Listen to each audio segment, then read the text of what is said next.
사람들은 다들 지혜를 구하죠. 다 지혜를 구합니다. 어떻게 하면 좀 더 행복하게 살 수 있을까? 어떻게 하면 좀 더 돈을 잘 벌 수 있을까? 운동을 잘할 수 있을까? 공부 잘할 수 있을까?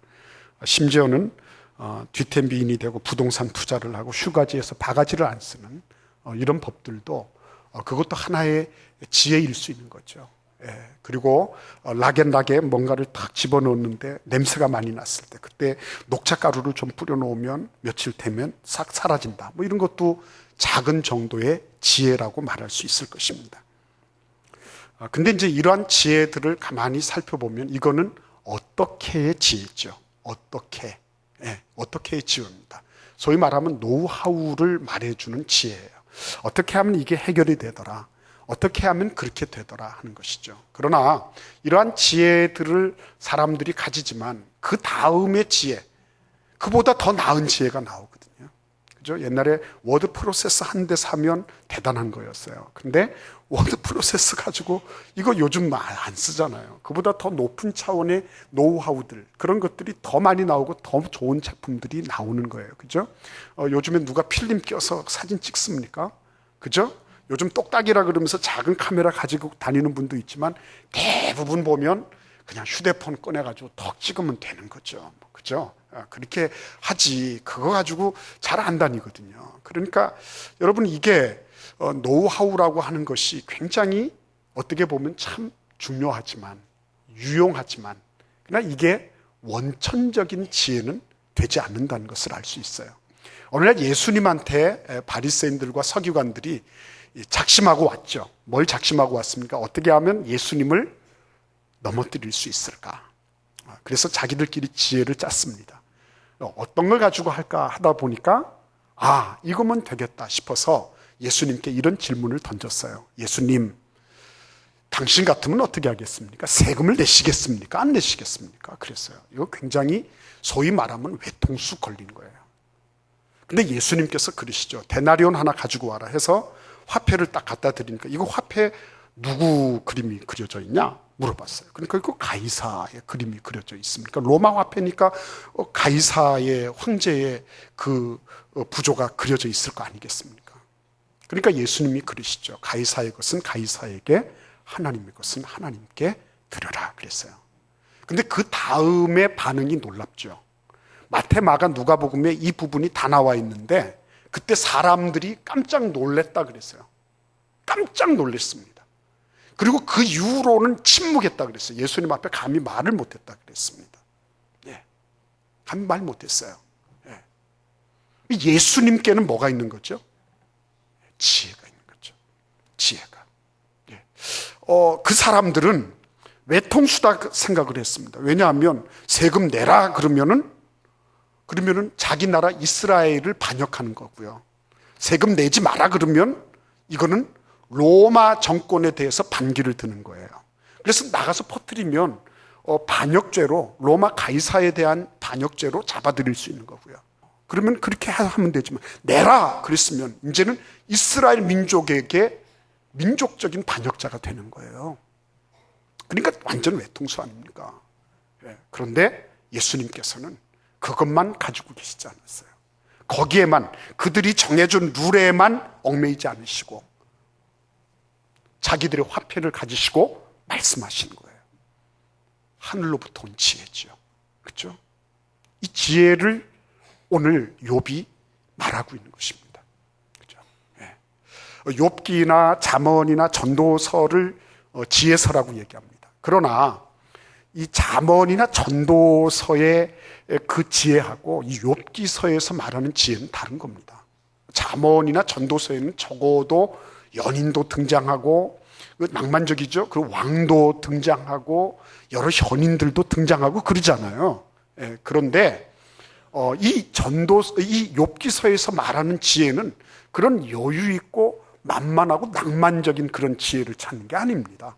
여기서 말하는 지혜는 뭐예요? 이거는 처절하게 내 인생이 완전히 다 박탈당하고 나의 모든 것들이 다 밑바닥에 이르렀고요. 이거 더 해야 될지 안 해야 될지 내가 목숨을 건사하고 있는 이 자체가 의문스러운 이렇게 살아갈 만한 가치가 있을까라고 생각하는 그러한 절규 어린 그런 상황 속에서 나온 지혜의 추구라고 하는 거죠. 그러니까 더 절실한 것입니다. 더 절실한 거예요. 더 절실하고 다른 지혜서에서 말하고 있는 것보다 훨씬 더 적실하게 와서 닿는 겁니다. 그 내용이 28장입니다. 근데 그 28장 1절부터 11절까지는 무슨 내용이 나와 있죠? 광부들 얘기가 나와 있습니다. 금은 동철을 캐는 광부들 얘기가 나와 있어요. 왜 그렇게 하죠? 광물질은 값어치 나가거든요. 지혜도 값어치가 나가는 겁니다. 근데 오늘 여기 이 광부에 대한 얘기, 금은 동철을 캐내는 광부에 대한 얘기를 하면서 욥은 똑같이 그렇게 합니다. 이 사람들이 얼마나 힘들게 작업을 하는지 아십니까? 그는 사람이 사는 곳에서 멀리 떠나 갱도를 깊이 뚫고 발길이 닿지 않는 곳, 사람이 없는 곳에 매달려 흔들리느니라. 흔들흔들 하면서요. 그 줄 하나에 목숨을 걸고, 그리고서는 집안 식구들을 먹여 살리고 광물질을 캐내는 것입니다. 왜 이렇게 구구절절히 욥이 이렇게 했을까요? 이거는 지혜를 찾기 위한 지금 전제예요. 오픈 게임을 하는 것입니다. 자, 우리 같이 한번 12절 말씀을 읽어보겠습니다. 그러나 지혜는 어디서 얻으며 명철이 있는 곳은 어디인고? 광물은 그렇게 해서 찾을 수가 있는데, 근데 지혜는 그 행방이 묘연하다는 것입니다. 지혜는 행방이 묘연해요. 광물질은 어떻게 해서 탐사를 해서 깊이 들어가 보면 찾을 수 있는 가능성이 있어요. 그렇게 죽을 고생을 해서라도 얻을 수 있는 가능성이 있습니다. 그런데 지혜는 그렇지 않다는 것입니다. 그런 면에서 보면 광물보다도 그 보화를 얻어내는 것보다도 지혜가 훨씬 더 찾기가 어렵다, 이렇게 되는 거예요. 그런데 그렇게 희생과 그리고 그 어떤 대가를 지불하면서 노력하는 까닭이 어디에 있습니까? 가치가 있으니까 그런 거잖아요. 그렇죠? 1905년도에 남아프리카의 프리미어 광산이라는 곳이 있대요. 근데 그곳에서 엄청난 다이아몬드 원석이 발견이 됐습니다. 그것을 발견한 사람의 이름을 따서 토머스 켈리넌의 그 이름을 따서 켈리넌 다이아몬드라 그러는데요. 그게 3106.75 캐럿이랍니다. 약 621.35g인데 기네스북에 등재되어 있는 가격이 2억 5천만 파운드, 우리나라 돈으로 약 4,500억 정도 된다 그럽니다. 1kg가 안 되는데요. 요만한 다이아몬드 하나를 가지고서 그게 4,500억 정도 된다고 하는 거죠. 그러니까 그거 하나 이렇게 잡아내면 그건 소위 말하면 사람들이 생각하는 건 팔자를 고치는 거죠. 그만큼 가치 있는 것이라는 거죠. 그런데 오늘 성경을 보시기를 바랍니다. 거기 보시면 이 지혜를 찾을 수 없을 뿐만 아니라 그 15절 말씀 이하를 쭉 한번 보시겠습니까? 거기 보시면 이 지혜는 순금으로도 바꿀 수 없고 은을 달아도 그 값을 당할 수가 없는 거예요. 어떤 교환 가치를 가지고서도 바꿀 수가 없는 것입니다.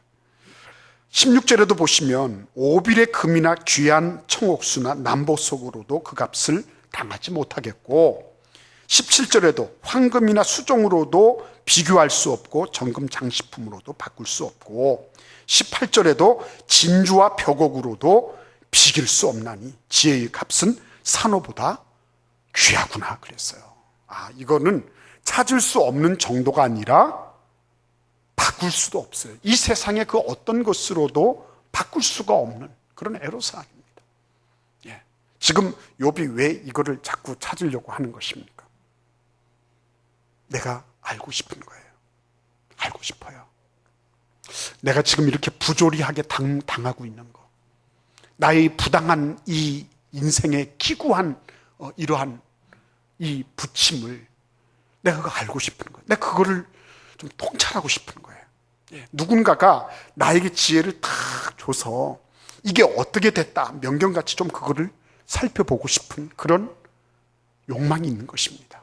그런데 지혜는 그 어떤 것으로도 바꿀 수 없을 뿐만 아니라 어디에도 나타나지 않는 거예요. 그래서 여러분, 우리가 같이 이 시간에 한번 보고자 하는 것입니다. 지혜의 주소가 어디일까? 그렇죠? 지혜의 주소가 어디일까? 우리 같이 한번 살펴보겠습니다. 우리 23절부터 26절을 읽겠습니다.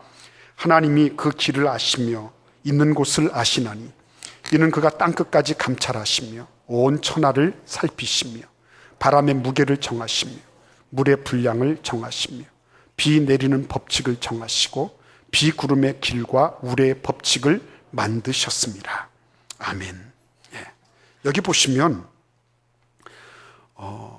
지혜를 어디서 찾을 수 있어요? 하나님이 그 길을 아신다 그러는 거죠. 하나님. 우리 피조 세계에서는 찾을 수가 없습니다. 그리고 그 지혜를 어떻게 교환할 수 있는 가치를 피조 세계에서는 얻을 수도 없어요. 오직 어디에만 있다고요? 하나님께만 있는 거예요. 하나님께만 그 주소와 번지수를 알 수 있다고 말씀하시는 거죠. 그 하나님이 뭘 하셨다고요? 천지와 만물을 창조하셨다. 땅끝까지 감찰하시며 온 천하를 살피시며 바람의 무게까지 물의 분량까지 비 내리는 법칙, 구름의 길과 우레의 법칙까지 다 만드시는 거예요. 우리의 모든 생사화복, 내 마음, 내 심령, 그리고 나의 모든 이 피부치, 살부치, 이 모든 것들을 다 하나님이 만드시고 법칙을 정하신 거예요. 지금도 내가 신경 쓰고 있지 않지만 나의 자율신경계는 1분에 70번 계속 움직이고 있는, 심장을 움직이는 것입니다. 지구를 2바퀴 반 정도 도는 모세혈관에 다 피를 날라주고 있는 것입니다. 엄청난 일을 하고 있는 거죠. 그런 법칙을 하나님께서 다 만드셨다고 말씀하시는 겁니다. 이 놀라운 지혜를 가지고 계신 하나님이시다. 놀라운 지혜를 가지고 계신 분이시다. 잠언 3장 19절에 여호와께서는 지혜로 땅에 터를 놓으셨으며 명철로 하늘을 견고히 세우셨다. 이렇게 말씀하고 있는 것입니다. 그런데 여러분, 그 다음의 말씀을 보겠습니다. 하나님이 이렇게 모든 창조 질서를 만드시고 규정을 해놓으셨어요. 그런데 27절 말씀을 함께 읽어보겠습니다. 그때에 그가 보시고 선포하시며 굳게 세우시며 탐구하셨고. 여러분, 우리가 하나님의 말씀을 이렇게 묵상해 나갈 때에 이렇게 어떤 그 같은 동사가 지금 4개가 줄줄이 나왔잖아요. 보시면 보시고 선포하시며 굳게 세우시며 탐구하셨고, 이런 일들이 있을 때는 우리가 주의해서 관찰해 볼 필요가 있는 것입니다. 접속사가 바뀐다든지, 그죠? 반복적으로 어떤 말이 강조되고 있다든지, 점층한다든지 점강한다든지 하는 이런 부분들이 있을 때는 거기에 반드시 곡절이 있는 것입니다. 그러니까 그런 부분들을 잘 묵상하는 것은 대단히 중요한 일이에요. 그런데 오늘 이 4개의 동사가 줄줄이 연결되어 있는 이 부분은 결코 그냥 넘어가서는 안 되는 부분이에요. 이것은 주석학자들에 의하면 이렇게 설명되어 있어요. 이것은 광물질을 가지고 온 그런 보물을 입수한 사람의 전형적인 모습이라고 하는 거예요. 가령 예를 들어서 켈리넌 다이아몬드를 원석을 가지고 온 사람이라고 생각해 보자는 거죠. 자, 맨 먼저 그가 어떻게 하신다고요? 보시고라고 말하고 있습니다. 보시고, 보신다는 말은 무엇입니까? 발견했다 혹은 그것을 입수했다고 하는 것입니다. 다음, 선포하신다고 말하고 있습니다. 이 선포는 무엇을 의미하는 것입니까? 이것은 그것에 대해서 헤아리고 그 가치를 알아보는 거예요. 인정하는 것입니다. 그래서 내가 정말 괜찮은 진주를 얻었구나. 이거 대단한 다이아몬드를 얻었구나. 막 그러잖아요. 속으로 쾌재를 부르잖아요. 그죠? 그 가치를 알아보고 인정하는 그런 단계라고 하는 거죠. 그 다음에는 그렇게 인정이 됐으면 그 다음에 뭐라 합니까? 굳게 굳게 세우시며 라고 말씀하고 있습니다. 굳게 세우신다는 뜻은 뭘까요? 원석을 가지고 오면 그 다음엔 어떻게 합니까? 다듬잖아요. 그죠? 철광석이 있으면 그거 녹여내야 되잖아요. 그죠? 그게 바로 굳게 세우는 과정이라는 거죠. 말하자면 가치를 돋보이게 만드는 과정이 굳게 세우는 과정이라고 말한다고 하는 것입니다. 근데 그 과정이 어때요? 오래 걸리는 거죠. 그 다음에 마지막으로 어떤 동사를 쓰고 있습니까? 탐구하셨다라고 말씀하고 있는 것입니다. 이 탐구는 뭘까요? 여러분이 이렇게 생각하시면 돼요. 세공을 다 해서 그래서 반짝반짝 빛나는 다이아몬드가 있으면 그 다음엔 뭘 하죠? 현미경이나 돋보기를 가지고 이거 잘못된 거 있나, 어디 기스가 갔나. 물론 뭐 다이아몬드 기스 가는 건 힘든 일이에요. 그렇지만은 이게 무슨 이 세공하는 과정 속에 무슨 문제가 없나, 그래가지고 자세하게 들여다보는 거, 그거 탐구하는 과정이라는 거죠. 세밀하게 살피는 과정이라는 것입니다. 자, 그런데 이거를 누가 하신다고요? 이걸 누가 해요? 하나님이 하신다는 거예요. 하나님이 그렇게 하신, 지혜를 하나님이 딱 보시고, 그 다음에는 지혜에 대해서 선포하시고, 그 다음에는 지혜를 굳게 세우시고 탐구하신다는 거예요. 그러니까 하나님이 이 모든 피조 세계를, 창조 세계를 이렇게 하나님이 지어 나가실 때 어느 날 갑자기 충동적으로, 어느 날 갑자기 아무 생각 없이 이렇게 하나님이 모든 권세를 가지고 계시니까 이렇게 하고 저렇게 하고 이렇게 하지 않으셨다는 거예요. 욥이 이런 말씀을 들을 때에 욥의 마음속에는 깊이 와서 닿는 것이 있었을 거예요.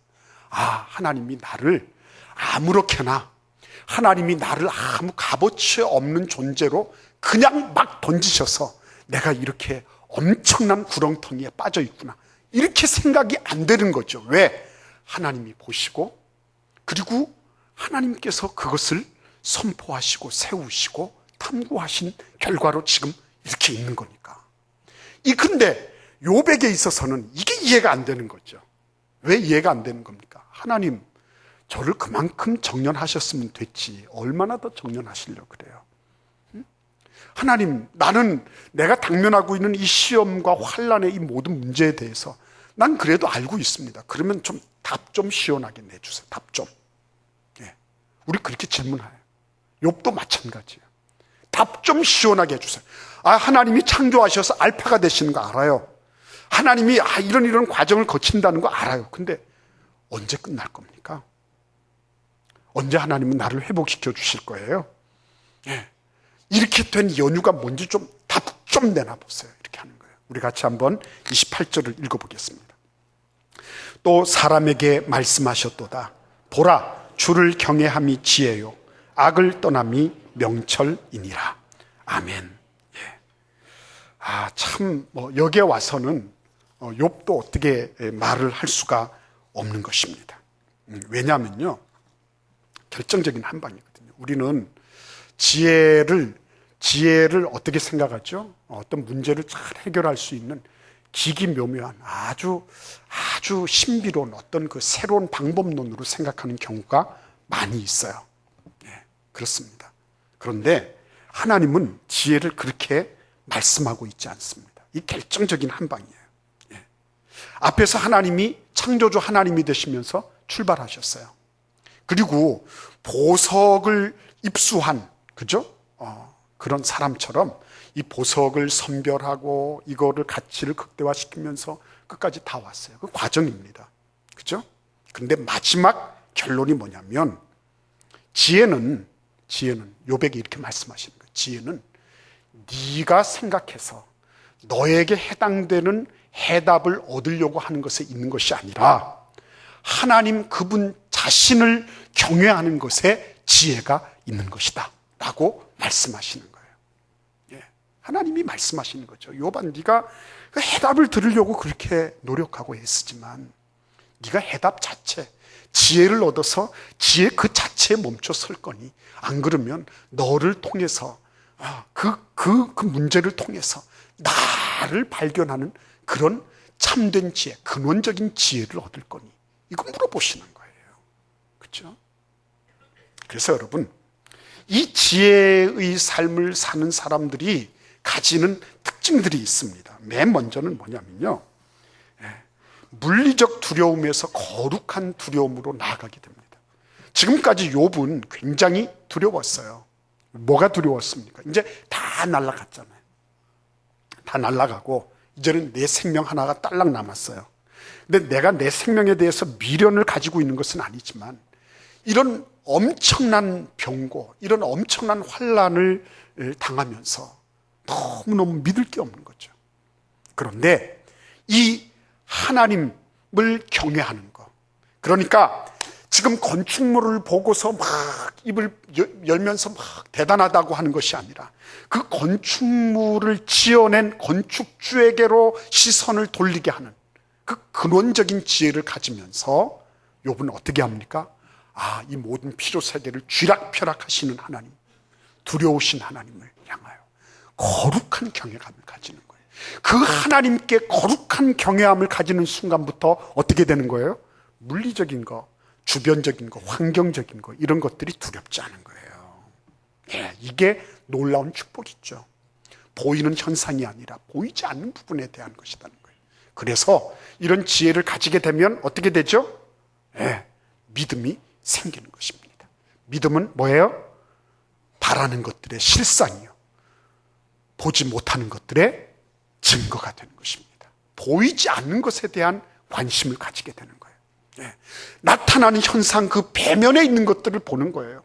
베드로가 예수님 돌아가시면 안 됩니다 했을 때 베드로를 향해서 말씀하시는 것이 아니라 그 배면에서 역사하고 있는 사단 마귀를 정확하게 보실 수 있었던 예수님의 지혜, 이런 것들이 우리에게 필요한 거예요.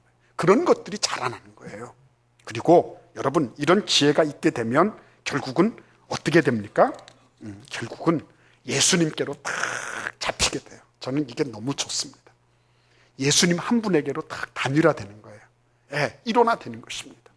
예수님, 그분이 나의 주님이시고 그분이 나의 모든 생을 인도하고 계시고 나는 그분과 함께 영원한 생을 함께하게 될 것이다. 이것이 분명해지는 겁니다. 그래서 예수님으로부터 예수님께로 나아가고 예수께로부터 시작돼서 모든 것이 다 나뉘어지니까 복잡할 게 없어요. 단순해지는 것입니다. 밤에 잠 잘 잘 수 있어요. 단순해지니까 인간관계도요 그렇게 부드러울 수 없어요. 단순하니까요. 복잡하게 뭘 여러 가지를 생각하고 이 사람에게는 이렇게 하고 저런 사람 저렇게 하고 뭐 이렇게 처세술 뭐 이런 수완 뭐 이런 거를 얘기하면 복잡해지지만요. 정말 예수님 안에 다 그분을 의지하고 순종하고 진실하게 살아가면, 그러면 복잡할 게 없어요. 그래서 오늘 이 자리에 나오신 한 분 한 분의 삶 속에 지혜의 근원 되신 예수께로 나아가는 그런 축복이 있기를 간절히 기원합니다. 나에게 일어나는 여러 가지 현상이 있잖아요. 그런데 그런 현상들을 내가 직접 어떻게 하는 것이 아니라 하나님께로 나아가는 그런 자료로 삼는 거예요. 욥을 보고서도 지금 하나님이 말씀하시는 게 그거예요. 네가 지금 내 자신에 대한 해답을 듣고자 하는구나. 그게 아니고 너는 나에게로 가까이 와. 이 모든 문제를 가지고 나에게로 가까이 오면 돼. 하나님 만나는데 뭐가 문제가 될 게 있어요. 그렇죠? 우리에게 있는 모든 문제는 하나님께로 나아가는 지혜의 재료인 줄 믿습니다. 이 재료를 마음껏 잘 활용하시는 은혜와 지혜가 있기를 기원합니다. 기도하겠습니다.